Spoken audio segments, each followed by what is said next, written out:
where do I start with this tale of woe? I am on my quest to use up as much of my existing film stocks as possible. And I thought on this particular outing I would go with a super slow film, lovely Rolly Retro 80S, a very slow, very fine-grained film, which would suit really calm conditions with lovely gentle breezes and little ripples across a lake perhaps. You know, the conditions are absolutely idyllic for just sort of being out in the countryside.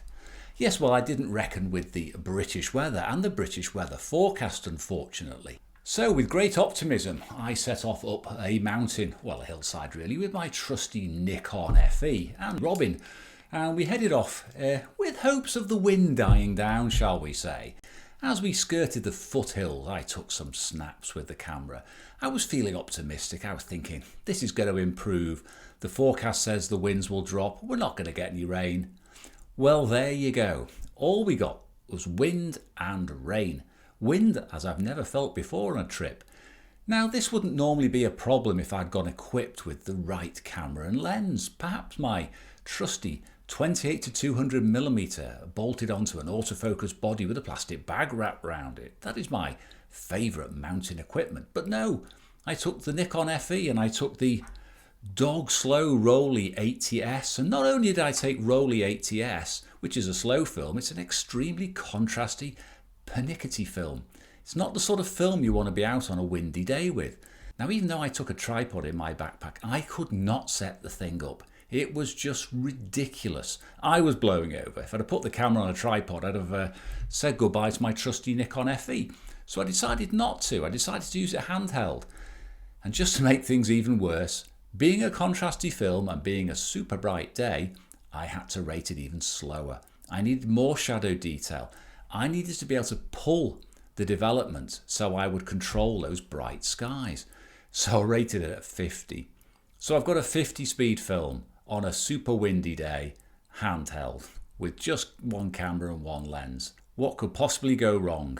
Well, I ended up using the camera all day in handheld mode at that 50 speed, and I did surprisingly well. Now, I'm not saying it was optimal, and I'm not saying I was pleased with the whole setup. I had to shoot at f5.6 or a maximum of f8 for the whole day. My shutter speeds varied between a 60th and a 125th. I got a 250th once, but that was completely rubbish shot with no detail in the shadows whatsoever. But I did persevere. I carried on. I was gripping the camera, for dear life.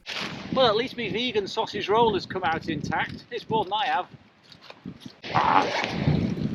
I was hanging onto rocks. I was crouching down wherever possible. I was making the most of a bad situation. Now, normally, if I'd been out in these sort of conditions, I would have preferred to have a 400 speed film at least, because then it would have helped with camera shake and the like. And on this occasion, I thought I was going to get a lot of blurred images, but surprisingly, and much to my surprise, I didn't. I got one or two which was slightly less sharp. But in those situations, I usually took another image anyway, another frame, and that came out okay. So the images you see here aren't actually that bad. Now, the Rolly Retro 80S is a very, very fine-grained film and a very contrasty film, as I've already said. Now, to tame the contrast somewhat, I thought I would develop it in X-Tol at a ratio of 1:2 for 9 minutes. Now, that is a sort of compensating dilution, and I pulled it slightly by a minute or two. That 9-minute exposure just made sure the highlights don't run away.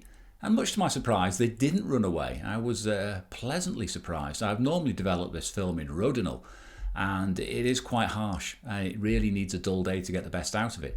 But I think I did get the best out of it, and despite my misgivings and me thinking I'm not going to get anything out of this trip, I did. I actually got some very nice images.